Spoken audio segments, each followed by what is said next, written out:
Women are raped because they're women. Men are raped because they're not real men.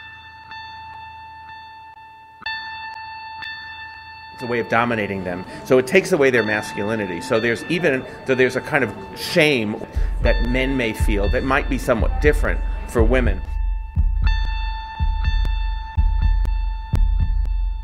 Next thing I know is I get hit from behind. I'm getting kicked, I'm getting pushed, and I get off and I start fighting.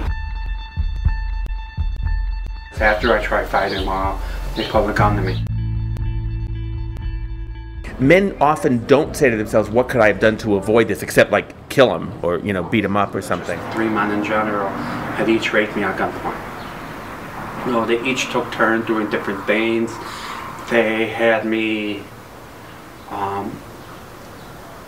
pretend to perform sexual acts with a gun. To them, it was like such this power control thing for them to be able to put such a weapon to me, but at the same time have me come off very submissive. But I was just so scared for my life at that point that I just didn't know what to do. The targeting of men by other men is a way of dominating them. It's also a way, of assuming that they're the victory.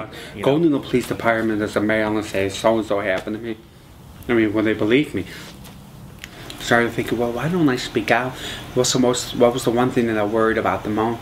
I started worrying about what other men would think of me. If all things were equal, it would be great for there to be all male groups, for men to be able to talk about this particular gendered shame that they carry that might have some different meanings to them than it carries for women. But all things are not equal. I think when men speak out, people don't know what to say. They're just so shocked, which to me nowadays, I'm thinking, what's there to be shocked about? Well, the focus should be about women because women are much more likely to be victims of sexual assault and rape.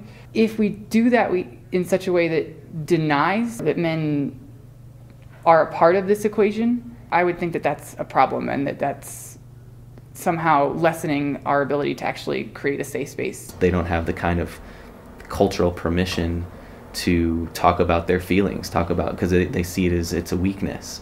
It's a lot harder for a young boy when they're molested or abused because there's this expectation that they're tough and that they can handle it.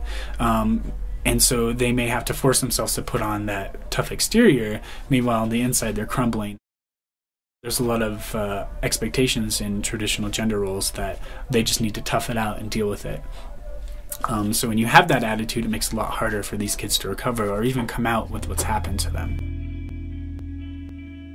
I do remember my first speak out at Take Back Tonight. It was pretty cool just seeing the reactions of people that be accepted.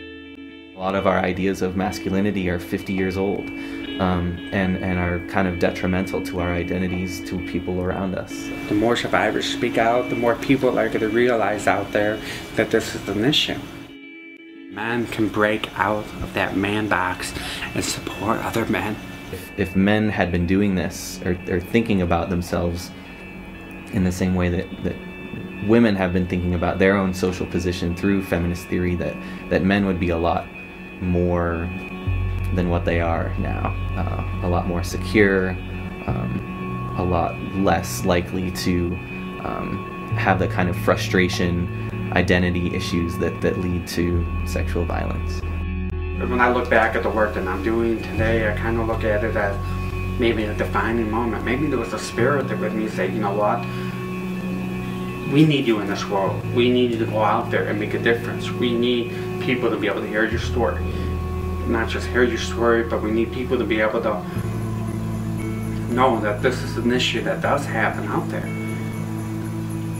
And that's the one thing that I was able to focus on, to that one spirit that was very helpful to me to get through it.